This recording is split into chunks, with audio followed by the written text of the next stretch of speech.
यानंतर मी मंचावरती आमंत्रित करतो सौरभ सोनवणे यांना. यासोबतच मला हे व्यक्त करायचं आहे की आपण लवकरच यशवंतांसाठीचे व्याख्यानमाला आयोजित करतो आहोत. यात हे सर्व यशवंत आपल्याला व्याख्यानासाठी उपलब्ध असतील. तर माझी सर्व यशवंतांना अशी विनंती आहे की आपण आपलं मनोगत व्यक्त करताना त्यामध्ये थोडीशी विनंती आहे की वेळेचं आपल्याला थोडी लिमिटेशन असेल, आपण मनोगत व्यक्त करू शकतो. नमस्कार. आदरणीय व्यासपीठ, Sheetal Logale ma'am, Tukaram Jadhav sir, Malhar Patil sir. Actually मी या प्रोग्रामसाठी खूप जास्त स्ट्रक्चरल असं काही स्पीच बनवून नाही आणलेलं आहे आणि माझ्या आधीच्या सगळ्यांनीच होपफुली तुम्हाला व्यवस्थित आणि एकदम डिटेल गायडन्स केला असावा अशी माझी अपेक्षा आहे आणि नक्कीच केलेलं आहे.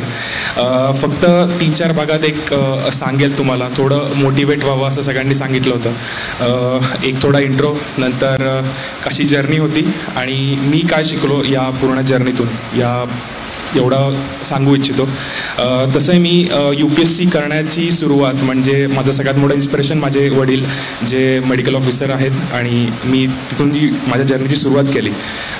जळगाव जिल्ह्यातलं शेंदुर्डी नावाचं एक गाव आहे, तिथं मी माझं प्राथमिक शिक्षण पण कंप्लीट केलं आणि माझ्या वडिलांकडे आणि त्यांच्या कामाकडे बघून मला या जर्नीची किंवा पब्लिक सर्व्हिसेस काय असतात याची एक जाणीव झाली आणि मी ती परस्यू करण्याचा ट्राय केला. आणि त्यानंतर सगळ्यात महत्त्वाचा रोल म्हणजे पॅरेंट्सचा. म्हणजे मी फॉर्मॅलिटी म्हणून नाही सांगत आहे की पॅरेंट्सचा हा खूप इम्पॉर्टंट रोल असतो. इथं खूप सारे पालकही बसलेले आहेत, पण यातला बराचसा वाटा जातो माझ्या पालकांना, कारण त्यांनी मला फ्रीडम दिलं माझे डिसिजन्स घेण्याचं.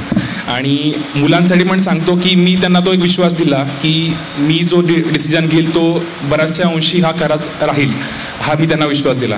याचं एक्झाम्पल म्हणजे मी 10वीला मी 8वीला जळगावला शिफ्ट झालो आणि 10वीला जेव्हा मी चांगले टक्के मिळून सायन्सला ॲडमिशन घेतली, मला NCCला खूप इंटरेस्ट होता. मी 8वी-9वीला NCCला होतो.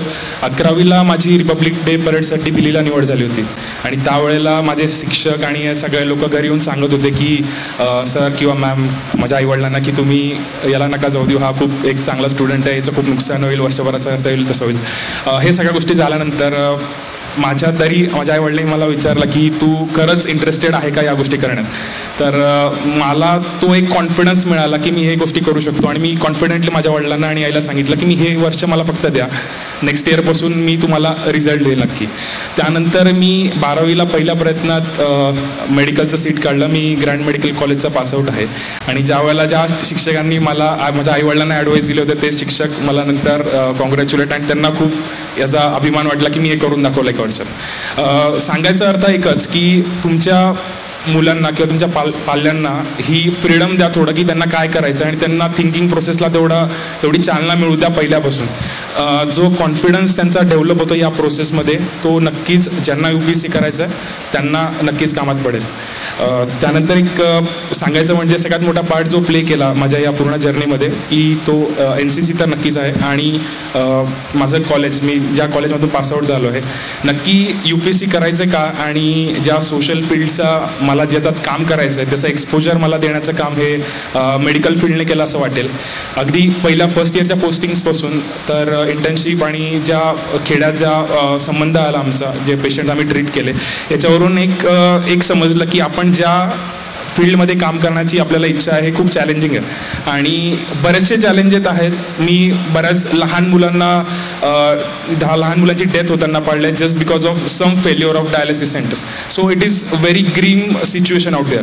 पण हे सगळं करण्यासाठी तुम्हाला ग्राउंड लेवलला जाऊन एक काहीतरी चेंज आणायचं आहे आणि काहीतरी करायचं आहे, पण ते नक्की काय करायचं आहे यासाठी परत मी एक शोध घेण्याचा ट्राय केला आणि त्यानंतर मी फायनल इयरमध्ये असताना गडचिरोलीला गेलो होतो. निर्माण म्हणून जो इनिशिएटिव्ह आहे डॉक्टर अभय आणि डॉक्टर राणी बंगांचा, आणि तिथे गेल्यावर मला खरं इन्स्पिरेशन मिळालं की हे लोक फार डेडिकेशनने एका छोट्याशा ठिकाणी राहून किती मोठं रिव्होल्युशन आणतात. त्यांचं थिंक ग्लोबली आणि ॲक्ट लोकली याच्यानुसार त्यांनी किती चेंजेस गडचिरोली जिल्ह्यात घडवून आणल्या हे मी तिकडे गेल्यावर पाहिलं आणि खरंच मला त्याच्यामधून इन्स्पिरेशन मिळालं की आपणही एक फार मोठा चेंज घडवून आणू शकतो जर आपण एका ग्राउंड लेवलला काम केलं तर हे खूप मोठं इन्स्पिरेशन होतं. आणि मला म्हणजे या दोन लोकांबद्दल स्पेसिफिकली सांगायचं आहे. मला लास्ट इयरचा डे आठवतो, 10 मे 2016, ज्या वर्षी लास्ट इयरचा रिझल्ट लागला होता. I was not selected last year. I missed my list by 8 marks. So थोडं डिसअपॉइंटमेंट होती. पण माझ्याबरोबरचे माझे सिनियर्स श्रीकृष्ण पांचाळ सर आणि माझा बॅचमेट मनीष नारनवरे हे लास्ट इयर दोघं IAS झालेत. आणि त्यांच्याकडे बघून एक मला कॉन्फिडन्स आला की ते माझ्यासारखेच नॉर्मल लोक होते, त्यांनी माझ्याबरोबरच अभ्यास केला आणि हे अचीव करून दाखवलं, हे आपणही करू शकतो. हा कॉन्फिडन्स मला त्याच्याकडून मिळाला. एक थोडीशी काहीतरी मिस्टेक होत असते जी आपण फक्त करेक्ट केली तर आपले रँक पण इम्प्रूव्ह होतात आणि जे आउटकम आपल्याला मिळायला पाहिजे असतं या प्रोसेसमध्ये तेही इम्प्रूव्ह होतं. पण जसं विश्वांजलीने आणि बाकी सगळ्यांनी सांगितलं की there is only one golden rule for UPSC, that is your hard work, your dedication आणि युअर डिसिप्लिन. आणि डिसिप्लिन हा याच्यातला खूप मोठा फॅक्टर आहे. तुम्हाला कुठला वेळ कशात इन्व्हेस्ट करायचा, किती इन्व्हेस्ट करायचं आहे हे खूप महत्त्वाचं आहे. फक्त UPSC हे एक बाहेरून जेवढं झगमगाट जो दिसतो तो तेवढा प्रोसेसमधल्या लोकांचा त्यांनी अनुभवलेला असतो. तर हा खूप डिफिकल्ट जर्नी आहे, पण जर तुम्ही जो प्लॅन केला तर तो फार इझी होऊ शकतो असं मला नक्कीच वाटतं. एक 3-4 गोल्डन रूल जे मी आत्ता बसल्या बसल्या जरा थिंकिंग करत होतो की काय असावेत जे तुम्हाला ही जर्नी सुरू करताना किंवा सुरू केलेली असताना तुम्हाला चांगलं यश मिळवण्यासाठी उपयोगी ठरतील. तर मला असं वाटतं की डोंट प्रेडिक्ट UPSC, म्हणजे आता जे प्रिलिम्स देणार आहेत त्यांच्यासाठी, नेक्स्ट इयर जे प्रिपेअर करतात त्यांच्यासाठी, की लास्ट इयरचा क्वेश्चन पेपर हा करंट बेस्ड होता, यावर्षीचा काय असेल, करंट जास्ती करावं कमी करावं. तुमचं मला असं वाटतं की आयडियली तुम्ही मिडल पाथ फॉलो करायला हवा आणि जे ट्रॅडिशनल, जे करंट, जे काय करायचं आहे हे तुमचं बॅलन्स स्टडी हवं आहे. की कारण UPSC will give every excuse to you about your failure. म्हणजे तुम्हाला असं नको व्हायला की मी करंट केलं होतं आणि ट्रॅडिशनल बेस्ड क्वेश्चन पेपर आला आणि माझं त्यामुळे राहिलं. असं दरवर्षी UPSC काहीतरी तुम्हाला एक्सक्यूज देऊ शकते. एवढं डायव्हर्स आणि एवढं कॉम्प्लेक्स प्रोसेस आहे UPSCची. त्यामुळे मला असं वाटतं की तुमचं सगळ्यात महत्त्वाची गोष्ट ही आहे की तुमचा स्टडी एव्हरीथिंग, म्हणजे बऱ्यापैकी डायव्हर्स तुमचा स्टडी असायला पाहिजे, जेणेकरून तुम्हाला काही तुमच्या समोर थ्रो केलं तरी तुम्हाला त्याचा फेस करता यायला पाहिजे. तर ही एक गोष्टीची जाणीव नक्कीच ठेवा. सेकंड गोष्ट मला जी सांगायची होती म्हणजे ती read less and think more. It is about thinking. जो सिलेबस आणि जो पॅटर्न चेंज झाला 2013 नंतर आणि जे जनरल स्टडीजला महत्त्व जे वाढलं आहे त्याच्यामध्ये एक सगळ्यात महत्त्वाचा फॅक्टर म्हणजे थिंकिंग प्रोसेस तुमची किती स्ट्रॉंग आहे. स्टॅटिक पार्ट तुमचा जो ऑप्शनल होता तो आता बऱ्यापैकी कमी झाला आहे. त्याचं वेटेज GSचं वेटेज जर वाढलं आहे तर तुमची थिंकिंग प्रोसेस तेवढी स्ट्रॉंग असली पाहिजे. माझा मागचा अटेम्प्ट आणि ह्या अटेम्प्टमध्ये मला जो फरक जाणवतो तो हाच की थिंकिंग प्रोसेस माझी खूप चांगली डेव्हलप झाली. श्रीकृष्ण सरांचा गायडन्स, कुलदीपचा गायडन्स किंवा मनीष जे माझे बॅचमेट त्यांचा गायडन्स आणि writing practice specifically after pre it has help me a lot. म्हणजे अजून मला मार्क डिस्ट्रीब्युशन वगैरे नाही माहिती तरी पण मला हे सांगावं असं वाटतं. तिसरी गोष्ट म्हणजे एक UPSCमध्ये कोणीच मोठं आणि छोटं नसतं. बऱ्याचशा लोकांना सवय असते की ते जरा प्रेडिक्शन्स करतात थोडे की हा मुलगा खूप हुशार आहे, याला हा रँक मिळू शकतो, या विदिन 100 रँक येऊ शकतो. पण त्याच वेळेला लोक हे नाही म्हणत की मी पण तेवढाच कॅपेबल आहे की मी पहिल्या 100 रँक काढू शकतो.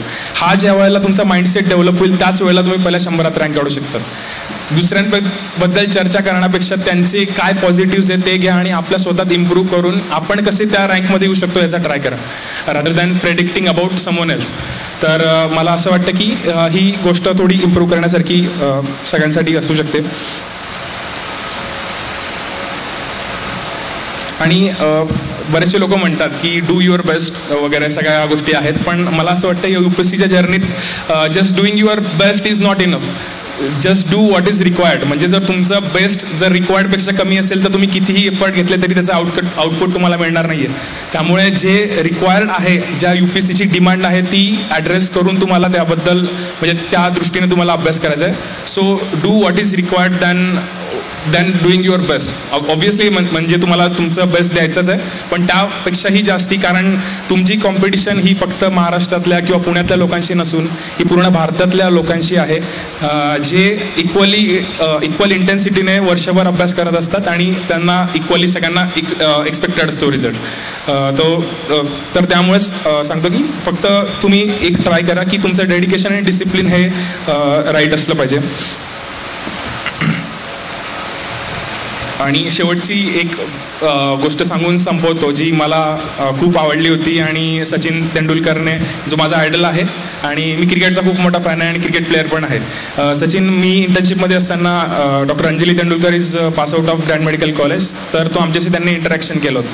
त्याची एक गोष्ट मला आवडली होती की जी त्याच्या वडिलांनी त्याला सांगितली होती की try to become good person first and then rest of the things will follow.